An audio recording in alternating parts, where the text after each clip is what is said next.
यात्रा में जाने का संदेश मिला होगा तो कई माताओं के मन में आया होगा सुबह देखेंगे जाना है कि नहीं जाना है।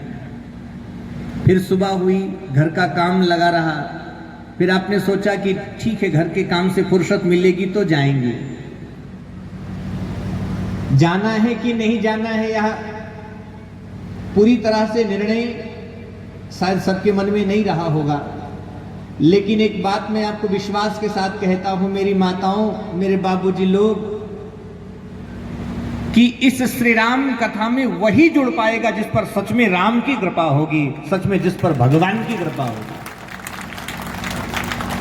सच कहता हूं आपको, कई बार कई किलोमीटर दूर भी राम जी की कथा हो रही हो, कृष्ण की कथा हो रही हो, तो सुनने वाले श्रोता आ जाते हैं कथा सुनने के लिए, और ऐसे लोग भी होते हैं जो कथा स्थल के बगल में उनका घर हो फिर भी वो कथा में नहीं आ पाते। नहीं आते हैं मैं नहीं कहूंगा, ये कहना गलत हो जाएगा, नहीं आ पाते हैं, भले वह मन की प्रवृत्ति के नाते, गर्मी बहुत है या इस नाते, या कोई और तमाम कारण हो सकते हैं। वैसे भगवान की कथा में आने का तो केवल एक ही कारण है, हमारे हृदय की आस्था, हमारे हृदय का भाव, और ना आने के अनेकों बहाने हैं।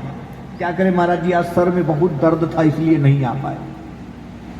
क्या करें महाराज जी, गर्मी बहुत पड़ रही है और हम नहीं सकते हैं, उसको नहीं सह पाते हैं इसलिए नहीं आए।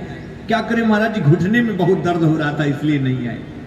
तो ना आने के हजारों बहाने हैं और आने का केवल एक बहाना है, हमारे हृदय में राम के प्रति अनुराग है, हम राम के हैं और राम हमारे हैं, हम जगदीश के हैं और जगदीश हमारे हैं।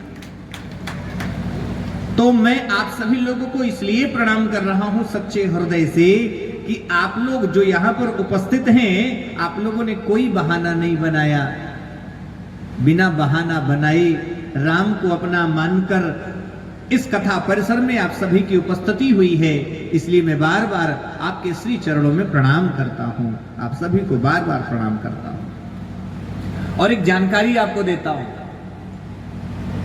ऐसा नहीं है कि इस गांव में पहली बार कथा हो रही है, ऐसा नहीं है कि आप लोगों ने अपने माथे पर पहली बार कलश उठाया होगा।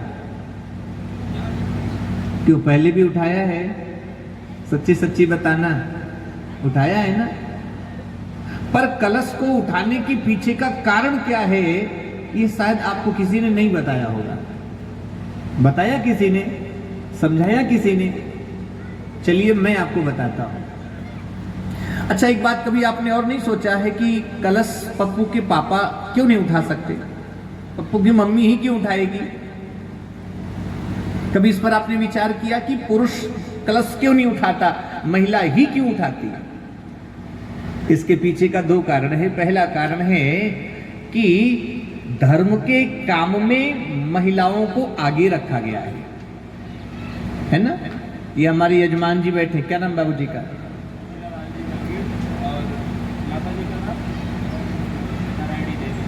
हमारे हीरा लाल जी जांगीड़, जिनके परिसर में यहां कथा हो रही है। परिसर तो गोविंद का है, इनसे भी बोलेंगे क्या है महाराज जी मेरा क्या है, वो तो भगवान का है, नारायण का है, ठाकुर जी का है। लेकिन जिसको इसके मालिकाना होने का अधिकार प्राप्त है हमारे हीरा लाल जी जांगीड़ और हमारी मैया नारायणी देवी। नारायणी माने माता लक्ष्मी। क्या बात है। प्रणाम करता हूं अपने यजमान को। एक बार ताली बजा के आप लोग भी स्वागत करें।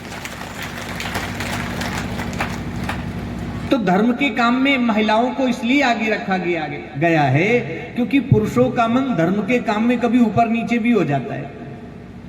लेकिन माताएं यदि ठान लें तो माताओं को उसे करना ही करना है। आप देखो ना, एक नहीं अनेक व्रत हैं माताओं के लिए, पुरुषों के लिए कोई व्रत ही नहीं बनाया। रह जाए एकादशी का तो अलग की बात है, लेकिन जितने व्रत हैं, जितनी तपस्या है, जितनी साधना है, यह संपूर्ण साधनाओं का मुख्य अधिकार माताओं को प्राप्त है। क्योंकि माताओं के हृदय में परमात्मा ने कूट कूट कर श्रद्धा भर दी है, भक्ति भर दी है। और इसका एक प्रत्यक्ष प्रमाण और भी है। आप देखो ना, ऐसा नहीं है कि कलशा उठाने के लिए आपको बुलाया गया तो गांव के पुरुषों को मना कर दिया कि खबरदार मुंह मत दिखाना। ऐसा थोड़ी है। कहा तो उनको भी गया था कि श्रीमान जी आप भी आना, भले ही आप कलशा नहीं उठाओगे लेकिन फिर भी राम की यात्रा है, तो राम की यात्रा में राम की होने के नाते आपको भी आना चाहिए। लेकिन देख लो, प्रत्यक्ष को प्रमाण की आवश्यकता नहीं होती है। यहाँ पर माताओं की क्या संख्या है और हमारे बाबूजी लोगों की क्या संख्या है। मैं आपको मक्खन पालिश नहीं कर रहा हूं, ऐसा नहीं सोचना कि मैं आपको ऐसे ही बरगला रहा हूं। यह शास्त्र प्रमाणित बात आपको कहता हूं। मैं व्यास मंच पर 9 दिनों तक राम की कथा की गंगा आपके हृदय तक प्रसारित करूंगा। पर विश्वास के साथ मैं आपको कहता हूं कि इस व्यास मंच पर बैठकर मैं वही कहूंगा जो शास्त्रों में लिखा है, जो ग्रंथों में लिखा है, जो वेदों में लिखा है, जो पुराणों में लिखा है। मैं इधर उधर की बात आपको नहीं समझाऊंगा और प्रमाणित सहित आपको बात बताऊंगा। तो जो मैं कह रहा हूं यह शास्त्र प्रमाणित बात कह रहा हूं आपको कि धर्म के कार्य में माताओं को सबसे ऊंची संज्ञा प्रदान की गई है, सबसे ऊंचा अधिकार दिया गया है।